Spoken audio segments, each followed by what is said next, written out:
Hey there, everyone. Welcome back to a new episode of Design Notes. I'm Zach, and today we're going to be talking about gallery walls. I'm going to be sharing some tips and ideas for you if you're thinking about installing a gallery wall in your own home. Keep watching.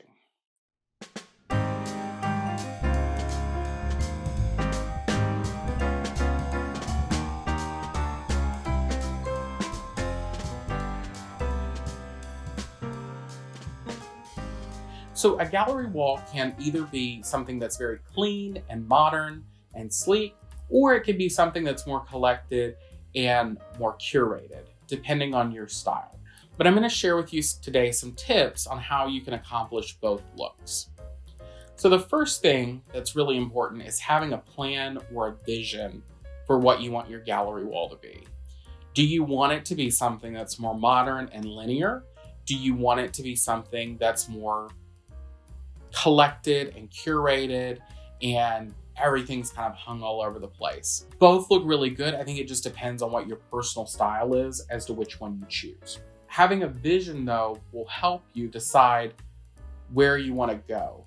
And that brings me to step number 2, which is if you haven't started with artwork and you're going to be going out and collecting and curating things for this gallery wall, having that vision is going to be really important. So if you're starting to collect and you're wanting to do a more modern gallery wall, I recommend sticking with one medium, whether that's photography, whether that's album covers, postcards, whatever that, book pages, whatever that might be. Sticking to one medium and hanging them in a more modern way is a really sleek look. If you're going to go with the more curated look that's hung differently, I recommend mixing mediums with this. So you mix in photography, maybe black and white photography, with a oil painting, with a portrait, with maybe even an artifact. And that could be a lot of things. It could be you're going more nautical, maybe it is an oar, or if you're going with something that's more equestrian, there's all sorts of equestrian things that you can hang in there. So you can sort of mix in different items to create something that's really curated and really special.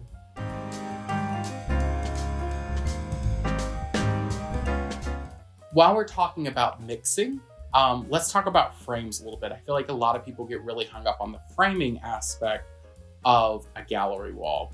And quite rightfully so. It's a big decision and it has big impact. If you're going with a more modern gallery wall, I do recommend sticking with framing that is at least the same finish and the same frame. Ideally, if you're going with something that's a grid, they're all going to be framed to be the exact same size. It's going to give you the best look. Doesn't have to be in a grid, but if you want that more modern, sleek look, going with all the same frames is going to help accomplish that. On the reverse, though, if you're going with a more curated look or a more collected look, I should say, mixing frames is going to be more impactful. So you might have frames that are really ornate paired with frames that are a little bit more simple. You might have wood frames paired with metal frames, and that's going to look really good. The secret, I think, to mixing frames is having a balance between really ornate and really simple. And then also trying to stick with wood tones that are close in colors. There's a lot of wood tones out there. Some of them have really red tones. Some of them have more yellow tones. Figuring out what that color is for you and kind of sticking sort of in that space is going to be really helpful, I think. And then if you can add a metallic accent in there, I think that's really beautiful. And deciding on what that metallic accent might be for you depends on your decor. But that's going to be really helpful. I will say this too about framing. Go with a professional framer when in doubt. Oftentimes artwork is not standard sized. Don't ask me how I know that, but find a framer who you really like working with and can develop a style with, because they're gonna be able to help you figure out what looks good with your artwork and maybe even help you pull together this bigger look with the gallery wall.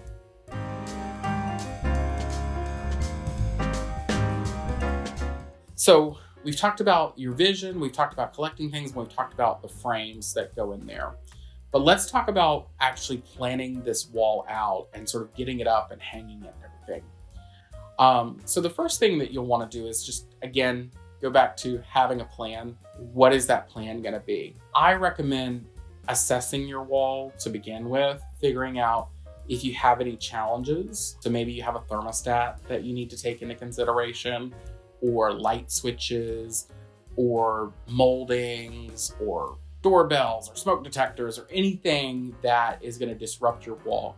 Like, knowing where those are and knowing where they're at in the grand scheme of things is going to be really helpful. The next thing that I would do, though, is define where you want the outer limits of your gallery wall to be. Do you want it to go from floor to ceiling? Or do you want it to be more concentrated toward the middle of your wall? That's going to really, again, depend on you and the artwork that you have and how you live. I think both can look really good, but just knowing where your outer limits are will help. And then once you've defined what your outer limits are, take and measure 60 inches from the floor to the wall, the middle of the wall, and that's going to be eye level. And that's really important because you want to make sure when you're hanging things that the middle of the composition, so the middle of all of the frames, is around that 60-inch mark. That doesn't mean that every single frame is going to be middle 60 inches, but the whole of the collage or the collection is around that 60-inch mark. And that'll make sure that all of your frames are hung at the appropriate height and that your gallery wall looks really good together.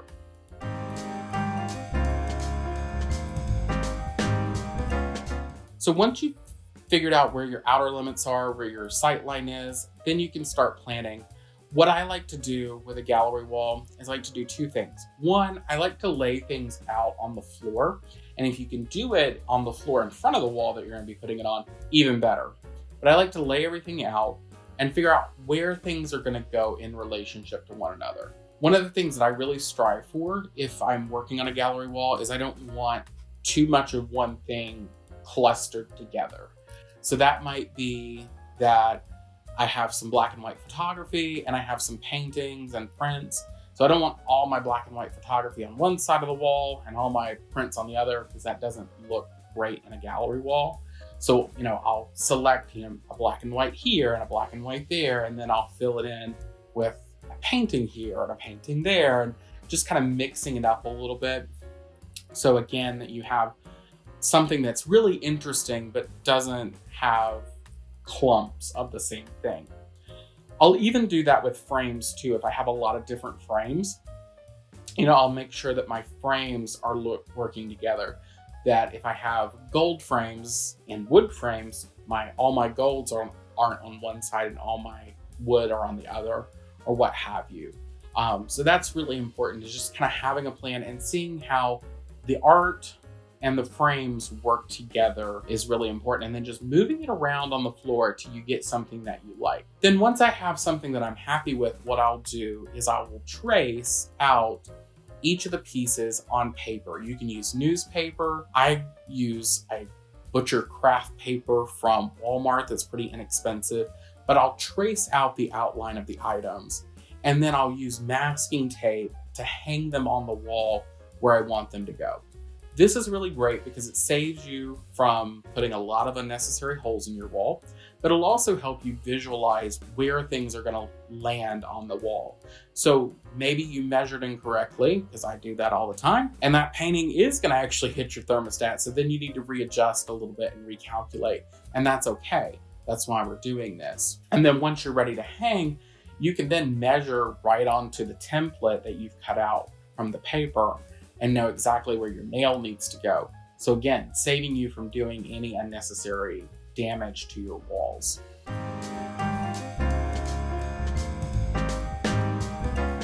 And then finally, it's time to just hang it all up. Once you've done all of the planning and all the measuring and all the framing, hang it up and enjoy it and really appreciate it, because it's super special. And I think gallery walls are such a conversation starter. The other nice thing too about gallery walls, if you have them up for a couple years and you get tired of them, that's fine. It's okay. Take them down. You can do a rehang and it'll look completely different. I have a video where I did that in my own home coming out soon. So if you're interested in what that process looks like, keep watching and we'll have that soon for you as well. I hope this was helpful in your own gallery wall planning. If it was, leave me a comment below and don't forget to like and subscribe for more design notes. Thanks for watching, everyone. I'm Zach and this was Deck the Home.